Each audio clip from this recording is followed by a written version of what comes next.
Hi everybody, I'm Amy from the Cauldron, and in today's episode of Dye Time I have here soaking about 20 grams of Jacob top, which I have dyed in a previous episode. This is dyed with Kelly Green, I think it was, mostly Kelly Green. It's been soaking in this water for overnight for quite a while. It doesn't need to be soaking that long. I just set this up last night to soak so that I knew it would be ready for me this morning. Now, Kelly Green is a bit of a tricky dye. You can probably see that there is some colour in that water. I think I used far too much Kelly Green, and I was just being very, very careful with this. So what is this water is obviously cold, so I'm sticking my fingers in. All right, turning the heat on, gently heat it up, and I have in here 0.1 gram of dark navy, which is an acid dye from Dharma, and I've got a tablespoon of vinegar in here as well. I'm just going to pour it in, and hopefully we'll get a nice sort of over-dyed effect here. I'm not going to stir it around. I'm going to leave it at that. That is very, very black almost, I would say, but it is dark navy. It absolutely is dark navy. Now, because this is an animal fibre, it needs dye that's suitable for an animal fibre, such as acid dyes, which is what I'm using now, and it needs heat and vinegar. So it's got the vinegar in there, that's what I've just put in with the dye, and it's getting the heat. Now I'm just going to leave this to slowly come up to a simmer, and hopefully it will start absorbing the dye. I'm going to be very gentle with this because I'm paranoid about felting. I don't want it to felt. So we'll check back in this once it's been simmering for probably about 30 minutes. Starting to see a bit of movement on the top here with these bubbles. So I'm going to turn this all the way down because I don't want there to be too much movement. That could cause felting. But I'm just looking at this colour in the water. It's a lovely dark green. This Kelly Green is really, really tricky. And I wonder if this has absorbed the dark navy already, and then just some of that Kelly Green is coming out. I have had this before with some of the fluorescent dyes where I haven't managed to get the dye bath completely clear, and then I go to overdye them and the dye has actually come out in the water like this. So this is interesting. I did suspect this could happen, so I do have on hand 2 skeins of yarn that I have dyed previously. This one is dyed with a 1% depth of shade of Dances with Raisins, and this one is Electric Melon. They're both fibre reactive dyes from Dharma. And if this doesn't clear, which honestly I'm not expecting it to, I will stick these in to see if they will soak up any of that excess dye. But for now, I'm going to leave this for 30 minutes and just hope that it will absorb some of that green again. This has been on the heat for about 30 minutes now, and I think that water is looking more and more green. I think it's absorbed all of the dark navy, and a lot of that green has come out. I'm going to have to be so careful using Kelly Green in the future. So what I'm going to do now is just add in these dry skeins of yarn. This one, they're both 10 grams, and they're both 75% superwash merino, 25% nylon. This one was dyed at a 1% depth of shade in Electric Melon, and this one was dyed with Dances with Raisins. Some of these dyes have got really great names, like Dances with Raisins. I think it's a great name, something that I personally would never come up with something like that. So hopefully this yarn will absorb some of that green. I'm going to give this a bit of a squirt of vinegar. I don't know how much I've just put in there, but hopefully it will help to absorb some of this green. I'm going to give this probably another 30 minutes, and then I'll turn it off and let it cool down. It's been an extra 30 minutes. And look, there is still green in this. This Kelly green is is a tricky one. So the fibre has been on the heat for an hour now, and the yarn has been in there for 30 minutes. So I think this Kelly green is just going to keep leaching out. I don't really think there's much I can do about this.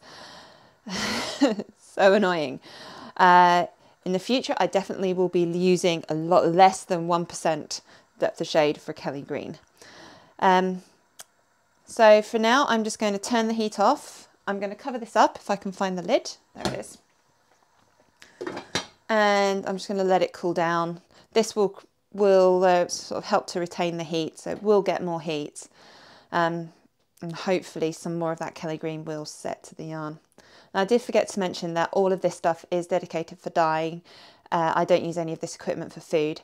And when I measured out the 0.1 gram of dark navy, originally I was wearing my mask and gloves as well. I let this cool down in here overnight. So that's, oops, still a tiny bit warm. And oh look, looks like all of that Kelly green has been absorbed into the fibre and the yarn. That's fantastic. I wasn't expecting that at all. Right, I'm going to do this in 2 lots. First of all, I am going to fill this with water.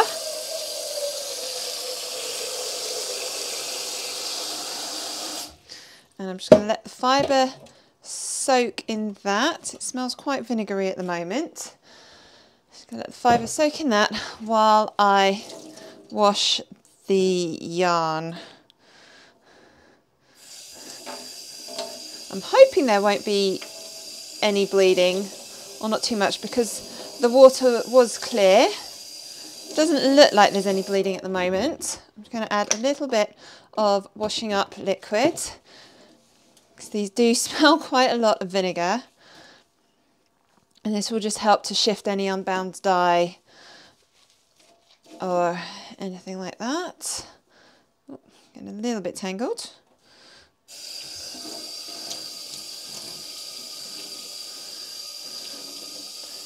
That's looking pretty good to me, which is fantastic. It's always good when there's no bleeding, particularly if there's been if I've used a tricky colour like Kelly green. Oh, this is just cold tap water. My hot tap is actually broken off at the moment, so we have no cold water here.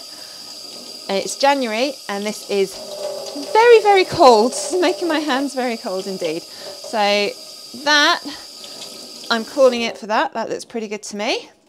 That can hang up to dry now. And I'm going to gently wash this.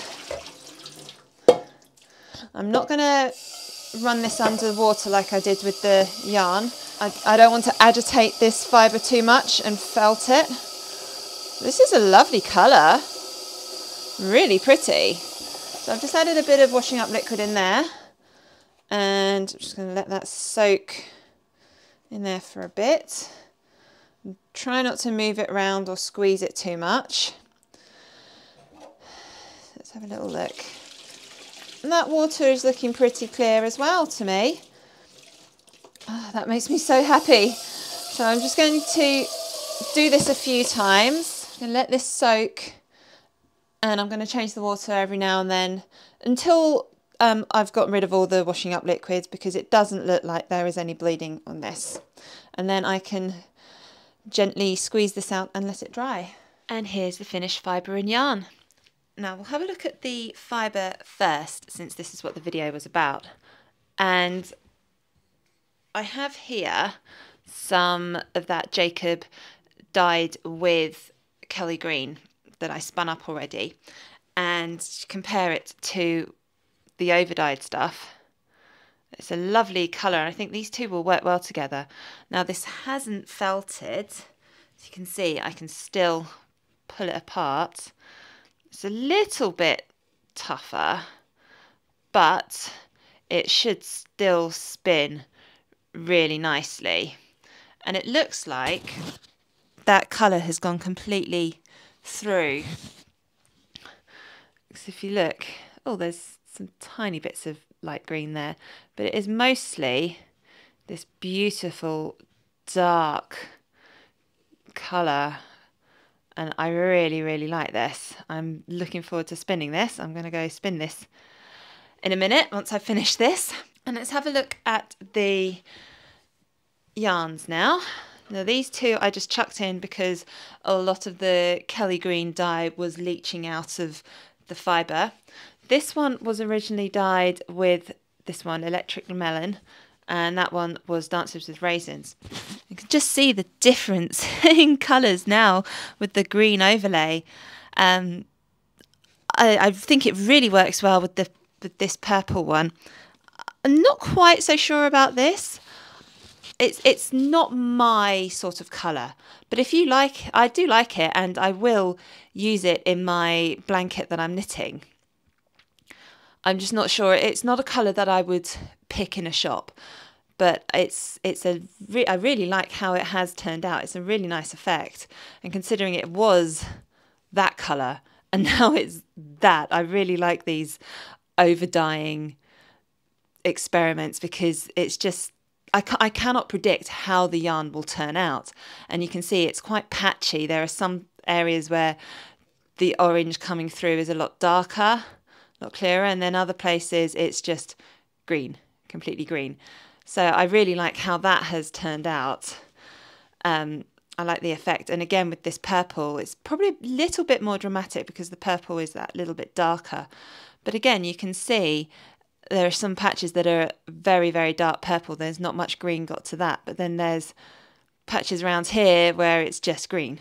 I really like how this has dyed. And again, this just soaked up the dye that was coming out of the fibre. And yeah, I don't know if I would be able to deliberately recreate this effect because I don't know how much of the Kelly green each of these skeins picked up. But it's a really fun thing to do with some extra skeins of yarn that I have, because I dye these little swatches with 10 grams of yarn at a 1% depth of shade, which means there's 1 gram of dye per 100 grams of yarn. So then I have all these little skeins that they don't match anything. So I like to experiment with them, and I wouldn't want to do this thing with 100 grams of yarn because I cannot predict how it would work out. I've spun this now, and I'm going to ply it with the rest of the Jacob yarn that I've got. This was the colour it was originally, and you can see it's sort of peeking through this blue, but hopefully these two will make a really nice yarn once they're spun together. And here is the Jacob top all spun up. Now I had some Jacob top dyed with Kelly green that I didn't overdye, and so I've plied these two together, and I think together they make a really lovely yarn. Thank you so much for watching this video. I really hope you enjoyed it. Do please click like and subscribe to my channel. I publish new dyeing tutorials every Monday, usually around about 6 PM UK time, and I do like to try and do different things in my videos. Would you like to see me dye more fibre and then spin it up again? Let me know down in the comments. I do like to experiment with different dyes and techniques, different fibre types, so there should always be something different and interesting to watch. Thank you so much for watching.